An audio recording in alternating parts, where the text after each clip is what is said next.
Chapter 5. Calamity. Friendship. Friendship never changes. Alive? I was still alive. As consciousness came back to me, I found myself laying on a mattress with blankets tucked about me, feeling warm and rested, and more comfortable than I had since before I left Stable 2 3 days ago.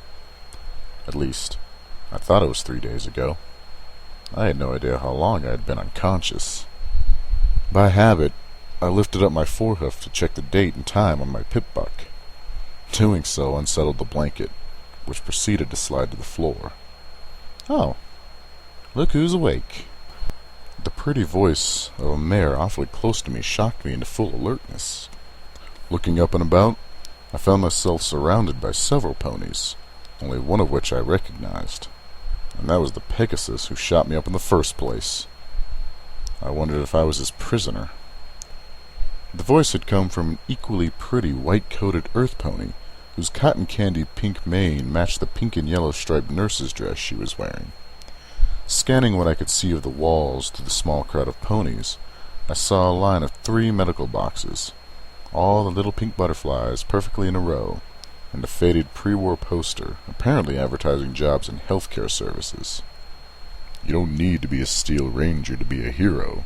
Join the Ministry of Peace today, announced the mayor on the poster, barely more than a filly, who wore the exact same dress that I saw brought to life before me. Between the decor and the lack of ropes and chains, I concluded this was a clinic, and I was not a captive. Besides, I was actually feeling quite good. Tired, almost like I needed a good nap, except I wasn't sleepy, just tired and kind of warm. I sat up, and the room spun.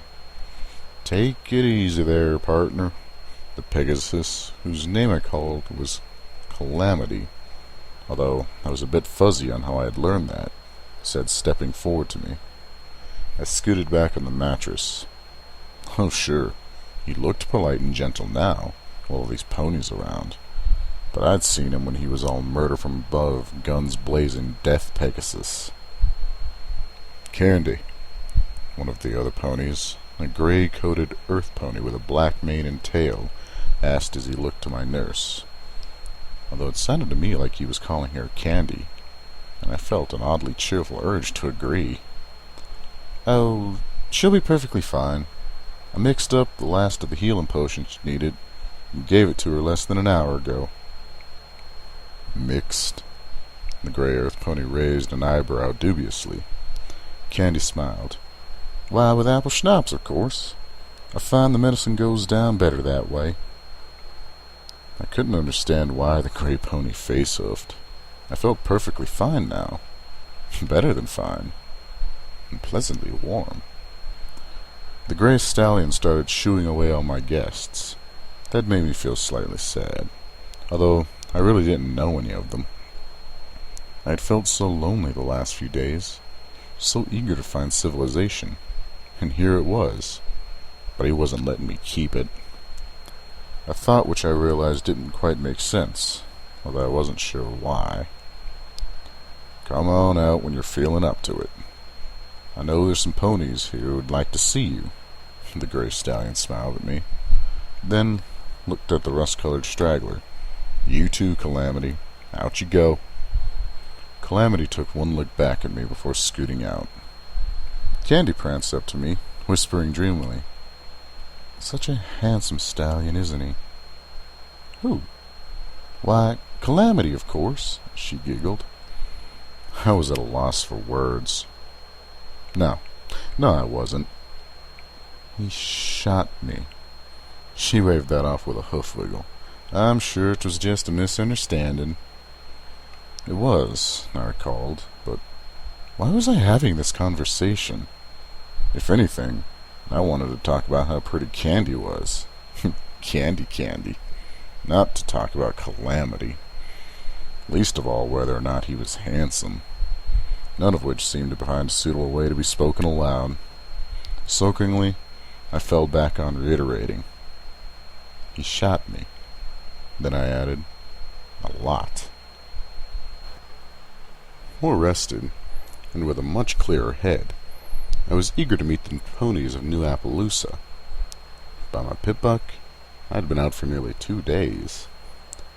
I gazed over the railing at the walled village. Multiple lines of what I'd realized were railroad tracks converged into a town made up largely of dozens upon dozens of virtually identical homes, built from old passenger cars, most of them stacked 2 or 3 high.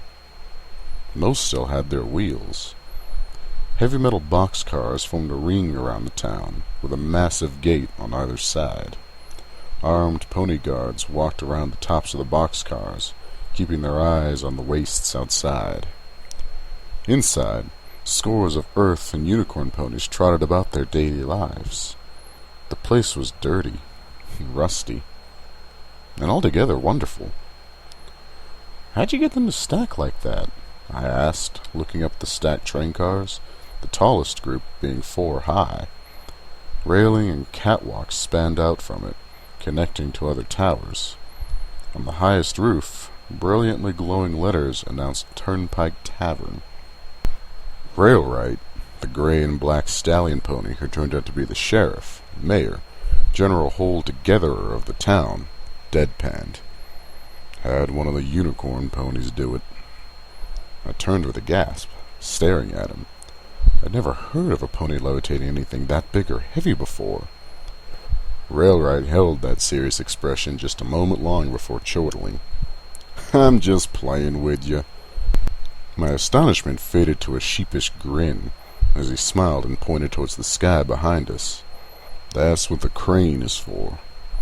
Looking back and up, I could see the huge orange tower of metal jutting above the town, a massive hook dangling from its long arm. "Although," he continued, "if you're looking for a heavy lifter, you can't do better than Crane. You should talk to him." "Talk to the crane?" I said slowly, trying to gauge if it was another joke. But it wasn't. Crane, he told me, was the name of a unicorn pony who worked in the train yard. Won't find a stronger telekinetic this side of the Candlelight Ruins. With that, Railright offered to give me the grand tour. New Appaloosa's general supplies store was called Absolutely Everything. It was the 4th stop on the tour. Railright smirked knowingly as he coaxed me towards the odd-looking building. 3 train cars, each a different type, had been fused together to create the store. One of them was a barrel-shaped car of black metal dominated by its smokestack. This one was one of the sources of the smoke I had seen from a distance. Pausing in front of the door, I read the sign beneath the playful block letters of the store name. "Yes, I do deliveries. No hooves, no stingers, no service. Ask me about special orders. I won't answer, but I'll get right on it. Wasteland Survival Guide. Available now. First copy for every family is free." I pushed the door open and stepped inside, and stopped with a gasp as I saw the zombie pony from the Raider library. I could tell she was the same one by the way one of her eyes rolled up. The fact that she recognized me with an immediate bright smile and dashed over to give me an uncomfortably squishy hug were admittedly also clues. She backtrotted and waved a forepaw about in what was a surprisingly effective combination of welcoming and showing off the store. Something I hated to admit I was thankful for.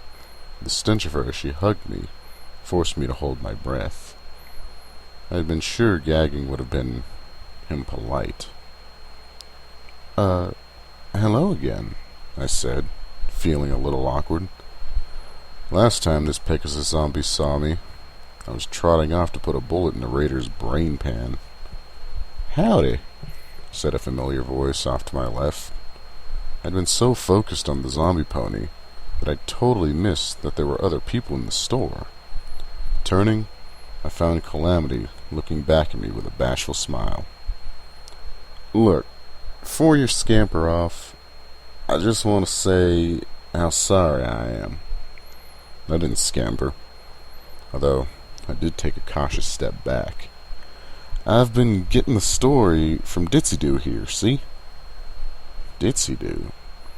I turned to the Pegasus zombie. You wrote the Wasteland Survival Guide? Both Ditsy Doo's eyes managed to focus on me, and she absolutely beamed with joy, nodding fervently. Yes, I do deliveries.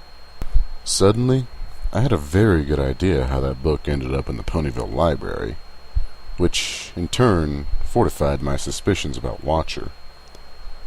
While I was thinking, Ditsy Doo had rushed up, another copy of the book in her mouth, and was stuffing it into my saddlebags. The zombie pony was amazingly kind and generous, and had a severe problem with personal space. I opened my mouth to say something, maybe that I already had a copy, although considering there had been several pages torn out of the copy on the raider's table, having another could still be quite helpful. However, whatever I was about to say got derailed by a strange realization. You don't talk much, do you? Could zombie ponies talk? Ditsy Doo stepped back and opened her muzzle wide, giving me more of a look at the inside of her mouth than I ever wanted. Calamity focused my attention. Ditsy Doo's tongue was cut out by slavers a few decades ago. She gets by without it real well, though. So then Monterey Jack's warning had been cringingly accurate. Ditsy Doo trotted to the sales counter, where she picked up a pencil in her teeth and scribbled something on the first sheet of a large pad of notepaper. She dropped the pencil and held up the notepad, her eye going weird again. Looking strictly at the paper, so my gaze didn't rudely follow her eye, I read aloud. Because I couldn't talk, I took up writing. If I hadn't been for that, I would never have gotten so good at it. I looked up at her with a blink. Ditsy Doo put down the pad, picking up the pencil again, and added a line before lifting it again for me to read. Now, how about we get you some better armor?